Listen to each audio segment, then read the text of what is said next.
سینے لام دا گیا تے بخشام دا گیا او دن پتھر مارے. ہر قسم کی حمد و ثنا اللہ رب العزت و جلال کے لیے جو ہم سب کا خالق و مالک ہے. لا تعداد بے شمار ان کی درود و سلام سیدنا و سید الاولین والآخرین شفیع المذنبین رحمت للعالمین احمد مجتبی جناب محمد رسول اللہ صلی اللہ علیہ وآلہ وسلم کی ذات گرامی پر قابل صدر احترام معزز و محترم سامعین حضرات، مسلسل ہماری گفتگو ہو رہی تھی جناب محمد رسول اللہ صلی اللہ علیہ وسلم سے محبت. یہ ہمارے ایمان کا حصہ ہے. اگر کسی کے دل میں آپ کی محبت نہیں ہے تو اس کے دل میں ایمان بھی نہیں ہے. اس لیے کہتے ہیں کہ ایمان کی شرط اول وہ محبت رسول ہے. اور جب کسی بندے کے اندر محبت پیدا ہو جاتی ہے، یہ دنیا کا اصول ہے کہ بندہ جس سے محبت کرتا ہے، پیار کرتا ہے، بار بار اس کو دیکھنے کو جی چاہتا ہے. دنیاوی طور پر بھی ہمیں جس سے پیار ہوتا ہے بندہ بار بار اس کو دیکھتا ہے. کبھی چھپ کے دیکھتا ہے، کبھی گلی میں کھڑا ہو کے دیکھتا ہے، کبھی بازار میں دیکھتا ہے. بالکل ایسے ہی اگر مومن کے دل میں جناب محمد رسول اللہ صلی اللہ علیہ وسلم کی سچی محبت پیدا ہو جائے تو وہ بھی آپ کے دیدار کے لیے تڑپتا ہے. اللہ رب العزت و جلال کے حضور بار بار دعا کرتا ہے. ہم اس دور میں نہیں ہیں کہ جس دور میں ہم دوڑ لگائیں اور مسجد نبوی میں جا کے جناب محمد رسول اللہ صلی اللہ علیہ وسلم کا چہرہ انور دیکھ لیں. ہم اس دور میں ہیں کہ اگر ہماری زندگی پاکیزہ ہوگی، ہمارے اندر سچی طرف ہوگی تو اللہ رب العزت و جلال خواب کے ذریعے ہمیں جناب محمد رسول اللہ کا دیدار نصیب فرما دے گا. اگر یہ نہ ہوا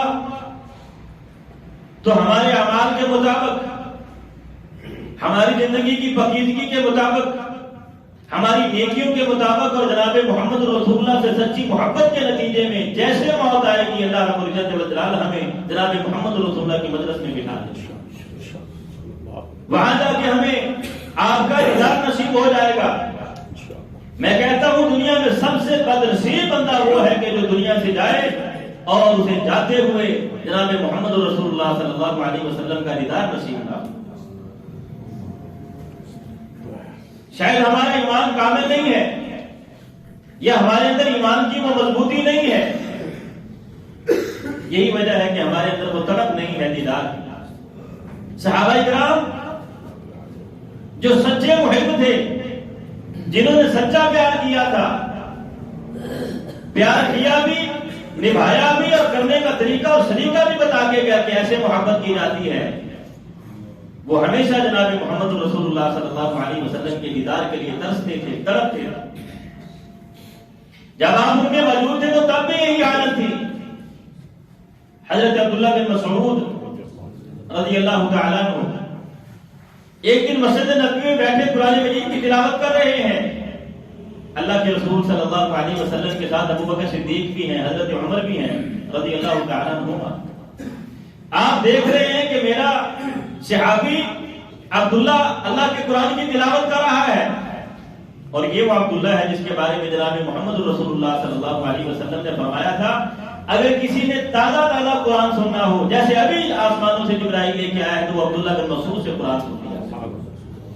عبداللہ بن مسعود جب قرآن پڑھتا ہے تو ایسے ہوتا ہے جیسے ابھی ابھی آسمانوں سے جبرائیل قرآن لے کے آ رہا ہے اور آسمانوں سے قرآن نازل ہو رہا ہے.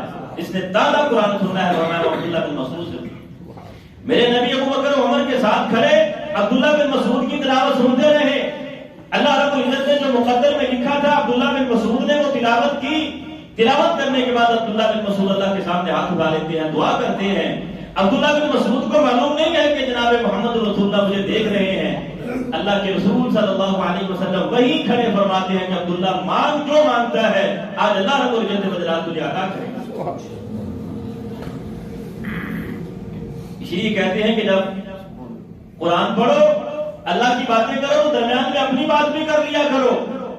اللہ کی باتیں کرتے کرتے درمیان میں اللہ سے اپنے لیے بھی مانگ لیا کرو. اللہ رب العزت بدلات کبھی خالی نہیں پڑے گا, اللہ تجھے عطا کرے گا. فرمایا عبداللہ مانگ لے جو مانگتا ہے آج اللہ رب العزت تجھے عطا کرے گا. عبداللہ بن مسعود نے تلاوت ختم کی, دعا مانگی, گھر میں چلے گئے.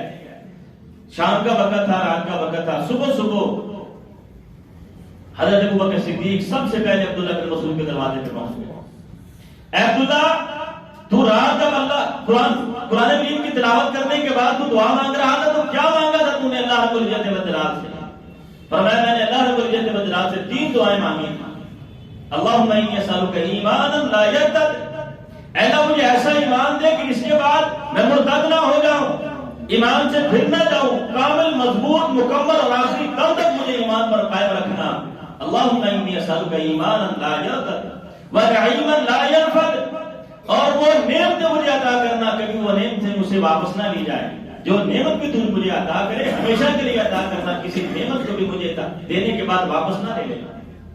ومرافقت النبی صلی اللہ علیہ وسلم فی جنت الاعلاء الخلد, اور تیسری دعا میں نے اللہ رب العزت والجلال سے یہ کی تھی کہ یا اللہ مجھے جنت اعلاء الخلد میں جناب محمد رسول اللہ صلی اللہ علیہ وسلم کا ساتھ نصیب فرما. فرمایا تیری ساری دعائیں اللہ رب العزت والجلال نے قبول کر لی, اس لیے کہ جناب محمد رسول اللہ صلی اللہ علیہ وسلم نے یہ سند دے دی تھی کہ عبداللہ جو مانگے گا اللہ تجھے عطا کرے گا. اور عبداللہ بن مسعود ہر فرضی نماز کے بعد یہ دعا مانگا کرتے تھے, ہر نماز کے بعد یہ دعا مانگا کرتے تھے کہ اللہ ایسا ایمان دے کہ اس کے بعد میں مرتد نہ ہو جاؤں, ایسی نعمتیں عطا کر جو کبھی میرے اس بات سے ختم نہ ہوں, اور جنت میں جناب محمد رسول اللہ صلی اللہ علیہ وسلم کا ساتھ نصیب کر دے. حضرت ابوبکر صدیق جب واپس جا رہے تھے تو آگے سے عمر آ رہے تھے. فرمایا عمر کہاں جا رہے ہو؟ میں عبداللہ بن مسعود کے پاس جا رہا ہوں. فرمایا اس کے پاس ہو کے آ رہا ہوں, آج واپس چلتے ہیں. حضرت عمر کہتے ہیں اس دن مجھے یقین ہوگا کہ میں کسی خیر میں ابوبکر سے آگے نہیں بڑھ سکتا. ابوبکر مجھ سے آگے ہے, میں کسی خیر میں ابوبکر سے آگے نہیں بڑھ سکتا ہوں. کیسی محبت ہے, کیسا دیدار کا شوق ہے. دنیا میں تو دیدار ہو جاتا ہے, یا اللہ ہمیں جنت میں بھی جناب محمد رسول اللہ صلی اللہ علیہ وسلم کا ساتھ, آپ کا پڑوس, آپ کی مصاحبت اور آپ کا ساتھی بنا دے. یہ دعا کرتے ہیں صحابہ کرام ہر نماز کے بعد. ہمارے اندر یہ شوق کیوں نہیں پیدا ہوتا ہے؟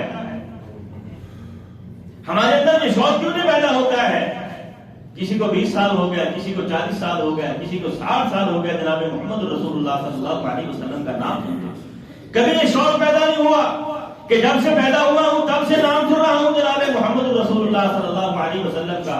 گھر میں بھی اس کا نام لیا جاتا ہے, مسجد میں جاتا ہوں تو وہاں بھی انہیں کا نام لیا جاتا ہے, بازار میں بھی انہیں کا نام لیا جاتا ہے, بار بار ان کا نام سنتا ہوں. کبھی شوق نہیں پیدا ہوا دیکھنے کا کہ یا اللہ کبھی ان کا دیدار کروا دے, وہ کیسا ہے تیرا حقیقت. یا اللہ جس کا ذکر تو نے قرآن میں کیا, جس کا تذکرے تو قرآن میں کرتا ہے, جس کی نعتیں تو خود پڑھتا ہے, جس کا تذکرے تو خود کرتا ہے, یا اللہ کہ اس کا دیدار کروا دے, خواب کے ذریعے ہمیں دکھا دے تیرا حبیب کیسا تھا. کبھی ہمارے اندر یہ شوق ہی پیدا نہیں.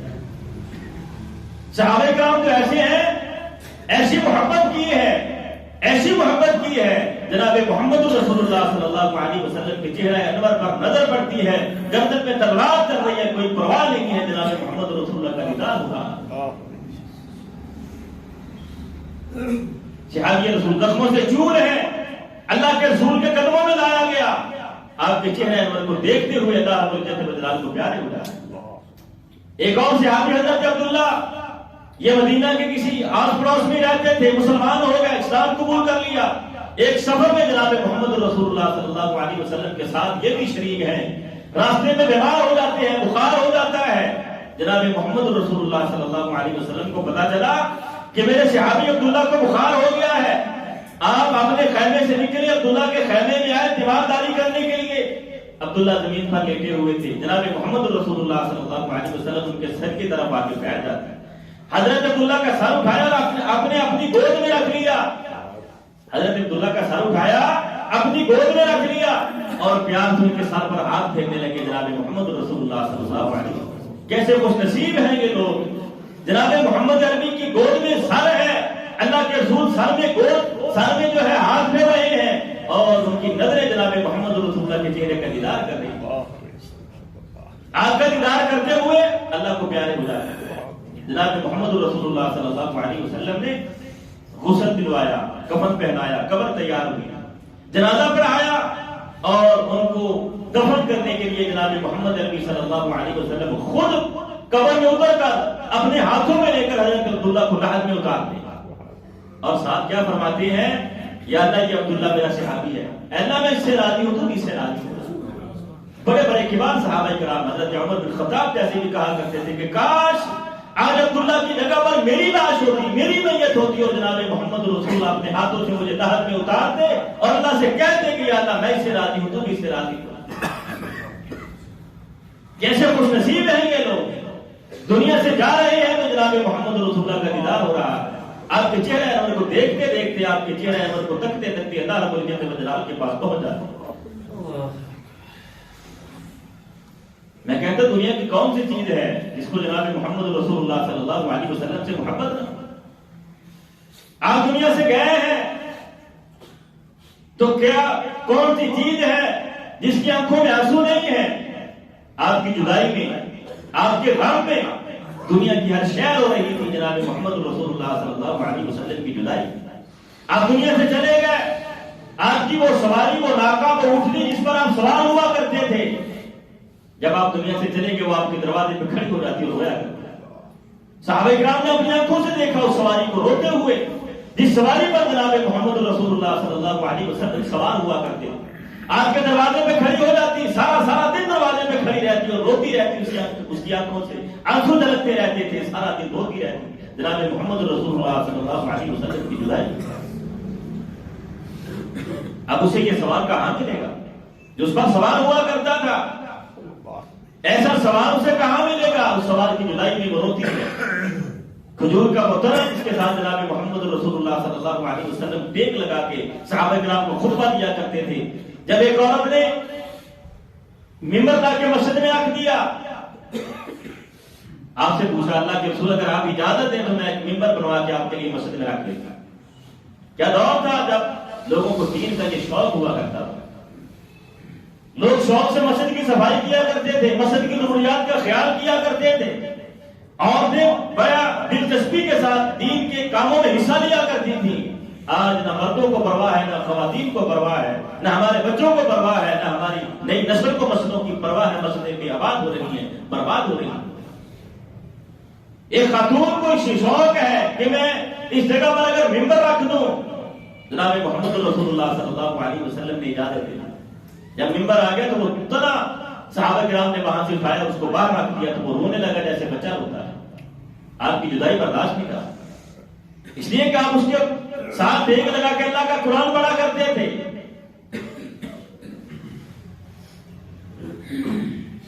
ہمارے اندر کی شوق کیوں نہیں پیدا ہوتا ہے؟ یہ دل موم کیوں نہیں ہوتا ہے؟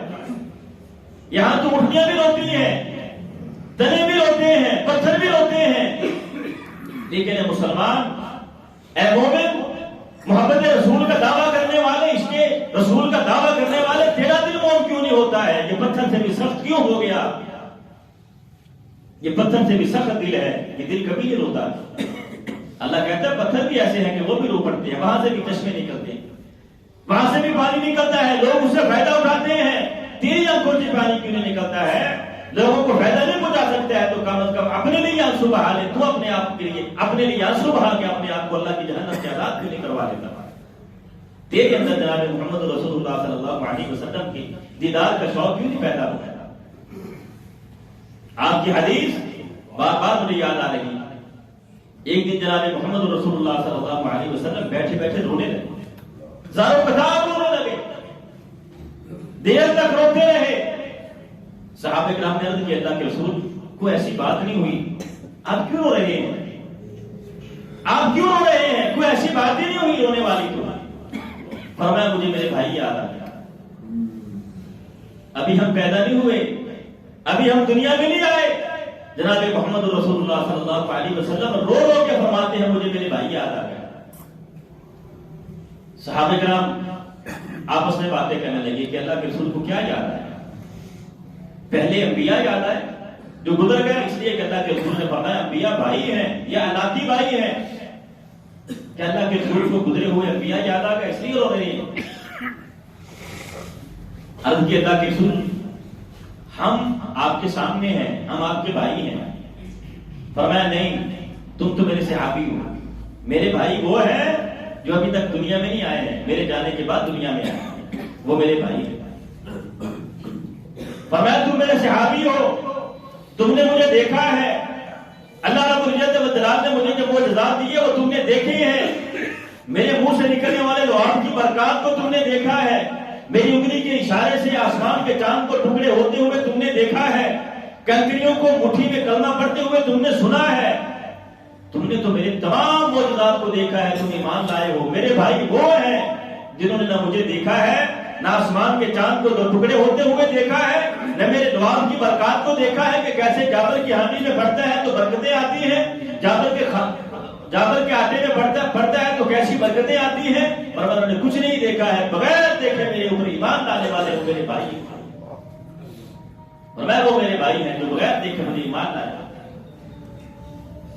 دنیا میں کوئی بندہ، بڑا بندہ کسی چھوٹے کو کہتے ہیں کہ میرا بھائی ہے تو وہ بھولا نہیں سماتا، مجھے اس نے بھائی بول دیا ہے، کبھی تو نے خیال کیا تجھے بھائی کس نے بولا ہے؟ اس کائنات کے سب سے عظیم انسان، سب سے عظیم انسان، سب سے عظیم انسان جناب محمد رسول اللہ صلی اللہ علیہ وسلم کی زبان سے یہ الفاظ نکلتے ہیں کہ تم میرے بھائی ہو۔ لیکن بھائی ایسا ہے کہ بھائی کے اندر کبھی تڑپ بھی نہیں پیدا ہوئی، کبھی ظلم نہیں کیا، کبھی تمنا ہی نہیں کی ہے، کبھی اللہ کے سامنے رو رو کے دعائیں نہیں کی ہے کہ یا اللہ ہمیں ہمارے اس بھائی کا دیدار کروا، جس کا ہم نے کلمہ پڑھا۔ فرمایا وہ میرے بھائی مجھے یاد آ گئے اس لیے رو رہا ہوں، جنہوں نے مجھے دیکھا بھی نہیں ہے، بغیر دیکھے مجھے ایمان لیا۔ اور یہ کتنا بڑا اللہ رب العزت و جلال کا احسان ہے کہ ہم نے کچھ نہیں دیکھا، دیکھنے والے بھی ایسے بد نصیب تھے کہ سب کچھ دیکھنے کے بعد بھی ایمان نہ لائے، اور ہم ایسے خوش نصیب ہیں کہ بغیر دیکھے اللہ رب العزت و جلال نے ہمیں ایمان کی دولت سے مالا مال کیا، ہمیں اللہ رب العزت و جلال نے ایمان دیا ہوا ہے، پھر بھی ہمارے یہ دل موم نہیں ہوتے۔ حضرت زید بن حارثہ رضی اللہ تعالیٰ بکتے بکاتے غلامی کی زندگی گزارتے ہوئے حضرت خدیجہ کے پاس پہنچے، اور سیدہ خدیجہ نے تحفۃً جناب محمد رسول اللہ صلی اللہ علیہ وسلم کو پیش کیا، آپ کے غلام بن گئے، اور غلام بھی کیسے کہ آپ نے انہیں اپنا بیٹا بنا لیا۔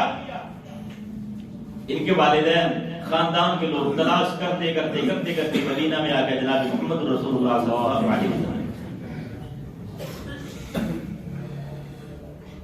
ہمارا بچہ آپ کے پاس ہے، اس کا نام زید بن حارثہ ہے، میں اس کا باپ ہوں اور یہ اس کا چچا ہے۔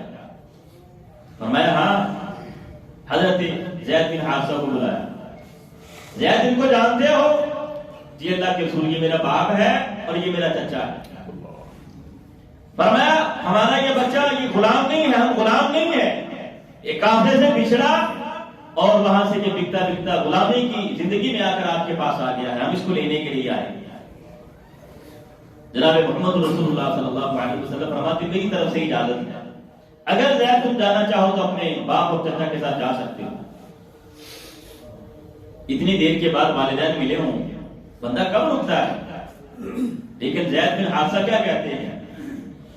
فرمایا جو جناب محمد رسول اللہ صلی اللہ علیہ وسلم کی گود میں مجھے پیار ملا ہے، نہ ماں کی گود میں مل سکتا ہے، نہ باپ کی گود میں مل سکتا ہے۔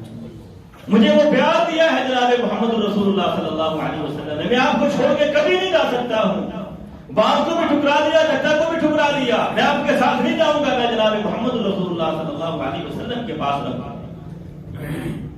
اس لیے کہ جو پیار مجھے اللہ رب العزت و جلال نے اس گود میں دیا ہے وہ پیار کہیں نہیں ملے گا۔ اللہ کے رسول نے پھر اسے اپنا بیٹا بنا لیا تھا کہ میرا مربوطہ بیٹا۔ وہ لوگ تو ایک لمحہ بھی جدائی کا برداشت نہیں کرتے تھے،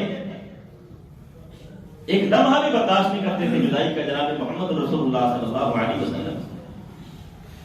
ازواج مطہرات کے بارے میں جب اللہ رب العزت و جلال نے اسلام کو فتح دی، اسلام پھیلا اور فتوحات بڑھتی گئی اور مال اللہ رب العزت و جلال نے دیا، خیبر فتح ہوا، مکہ فتح ہوا، حنین فتح ہوا، مال کے ڈھیر جناب محمد رسول اللہ صلی اللہ علیہ وسلم کے قدموں میں اور سارے کا سارا اللہ کے راستے میں تقسیم کر دیا۔ ازواج مطہرات بھی آپس میں باتیں کرنے لگی، فلاں عورت نے کپڑے لے لیے، فلاں عورت نے زیور بنا لیا، یہ کر لیا، اور ہم جناب محمد رسول اللہ صلی اللہ علیہ وسلم کے ساتھ ہیں، ہمیں کچھ بھی نہیں ملا۔ سب نے مل کے ایکا کر لیا۔ اور آپ کی عادت مبارکہ یہ تھی کہ عصر کی نماز پڑھنے کے بعد آپ تمام بیویوں کے گھر میں جایا کرتے، جس کو جس چیز کی ضرورت ہوتی اس کی وہ ضرورت پوری کرتے، اور رات اس بیوی کے گھر میں ٹھہرتے جس کی باری ہوتی تھی۔ عصر کے بعد سارے گھروں میں چکر لگایا کرتے، ساری بیویاں گھر میں جمع ہو گئی۔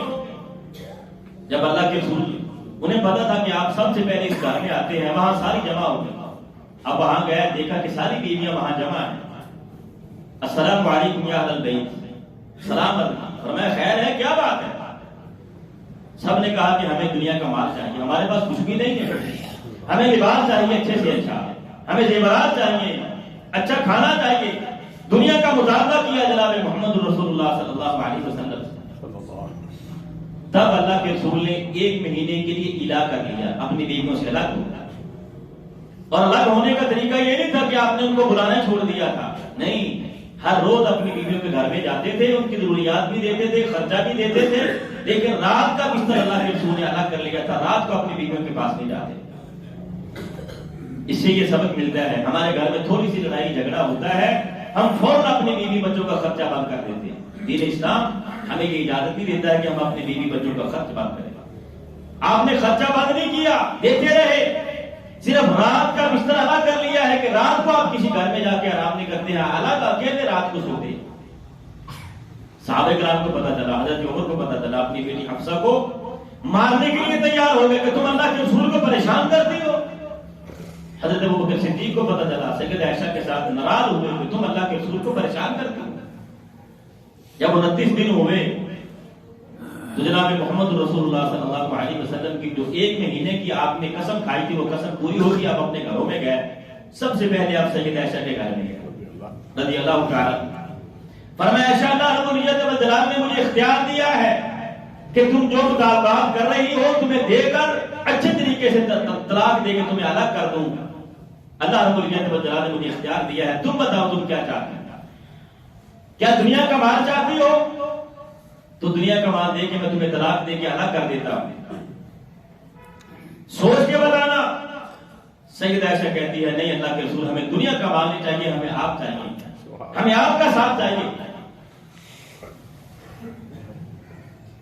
اور ساتھ ہی فرمایا اللہ کے رسول، فرمایا دوسری بیویوں کو بھی بلاؤ۔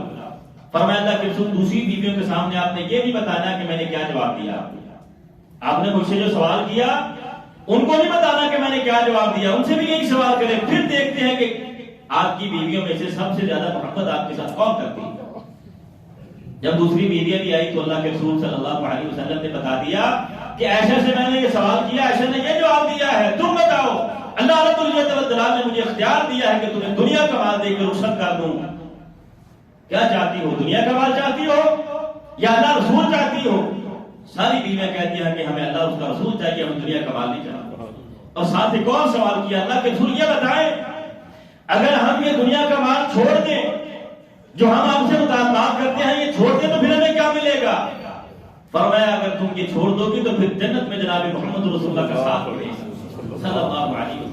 فرمایا ہم سب کچھ قربان کرتی ہیں، ہمیں دنیا میں بھی جناب محمد رسول اللہ کا ساتھ چاہیے اور مرنے کے بعد جنت میں بھی جناب محمد رسول اللہ کا ساتھ چاہیے۔ کیسے ہیں یہ لوگ؟ ایک لمحہ بھی ان سے برداشت نہیں ہوتا جناب محمد رسول اللہ صلی اللہ علیہ وسلم سے دور جانا، آپ کی جدائی میں الگ ہو جانا ایک لمحہ بھی ان سے برداشت نہیں ہوتا ہے۔ اور ہم ہیں کہ ہمارے اندر کبھی جذبہ ہی نہیں پیدا ہوا، کبھی شوق ہی نہیں پیدا ہوا۔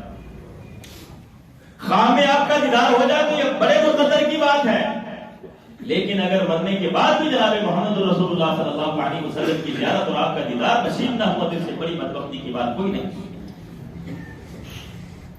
ہم موت کی تیاری نہیں کرتے ہیں، اگر بندہ موت کی تیاری کرے، مرنے کے بعد کی تیاری ہو تو یہ موت بندے کے لیے بڑی آسان ہو جاتی ہے۔ یہ موت پیچھے والوں کے لیے تو بڑی مشکل کی بات ہوتی ہے، لیکن مرنے والے کے لیے بڑی آسان چیز ہے اگر اس نے آخرت کے لیے تیاری کی ہو۔ اس لیے جناب محمد رسول اللہ صلی اللہ علیہ وسلم نے فرمایا تھا کہ موت مومن کے لیے تحفہ ہے، الموت تحفۃ المومن، فرمایا یہ مومن کے لیے تحفہ ہے۔ سورۃ نساء کی حدیث ہے، لیکن یہ تحفہ تب ہوتی ہے جب بندے نے موت کے لیے تیاری کی ہے.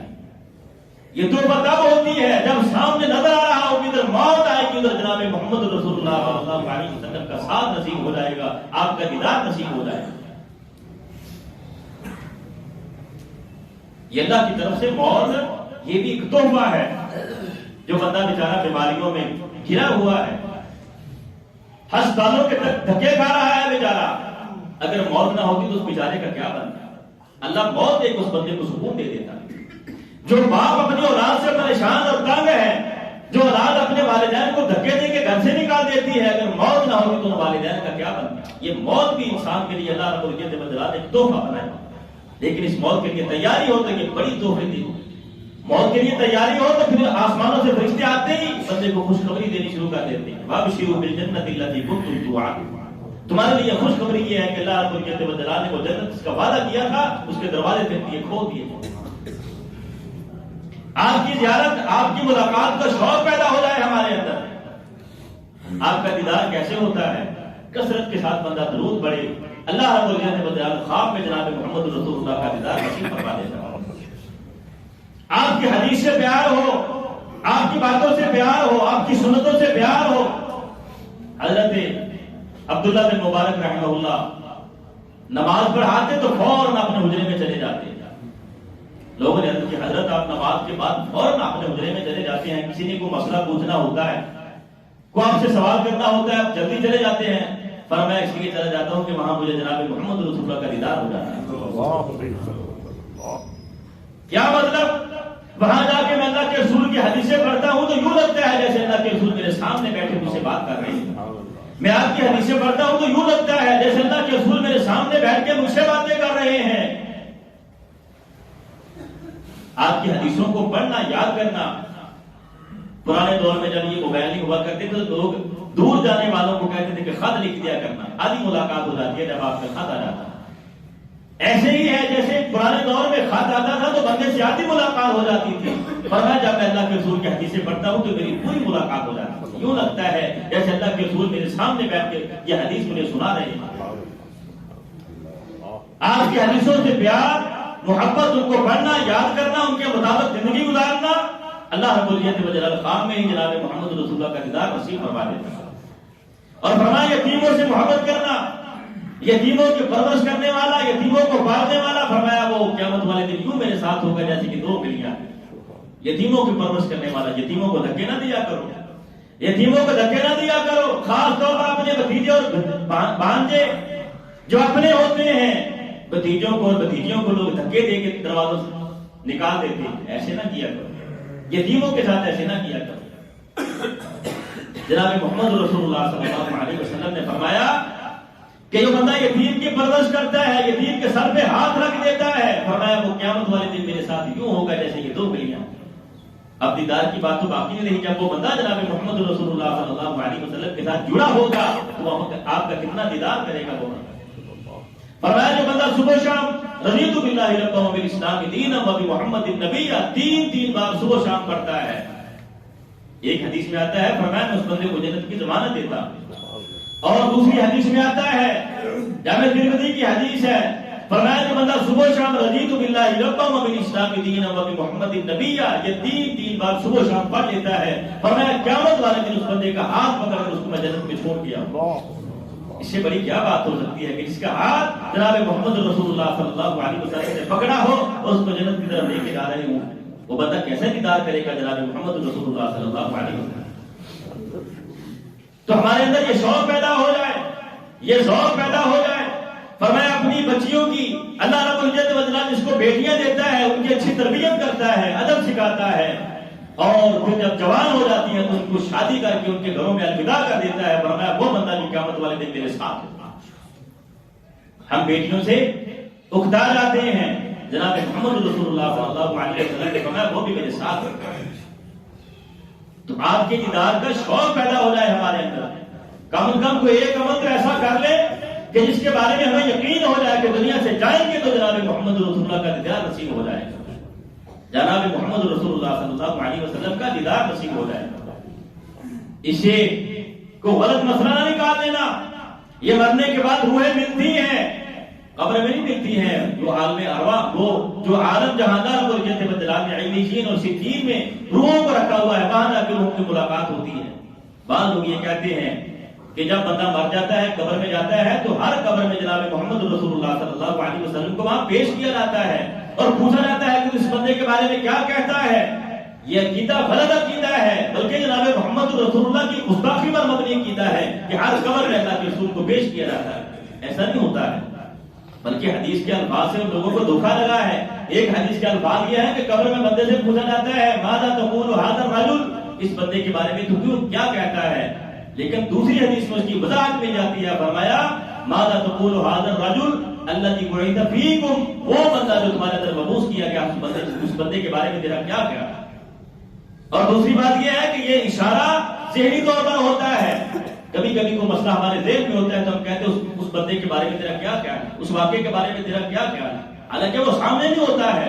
ایسے ہی جناب محمد رسول اللہ صلی اللہ علیہ وسلم کو ہر قبر میں پیش نہیں کیا جاتا ہے، بلکہ ذہنی طور پر پوچھا جاتا ہے کہ وہ بندہ جو تمہارے اندر مبعوث کیا گیا، اس بندے کے بارے میں تیرا کیا خیال ہے، کیا کہتا ہے اس بندے کے بارے میں۔ اللہ رب العزت بجلال ہمیں سچی محبت نصیب فرمائے، اور جب سچی محبت ہوتی ہے تو اس محبت کی پہلی علامت یہ ہے کہ پھر دیدار کا شوق پیدا ہو جاتا ہے۔ اللہ رب العزت بجلال ہمیں جناب محمد رسول اللہ صلی اللہ علیہ وسلم کے دیدار کا شوق نصیب فرمائے۔ سبحان ربک رب العزت عما یصفون وسلام علی المرسلین والحمد للہ رب العالمین۔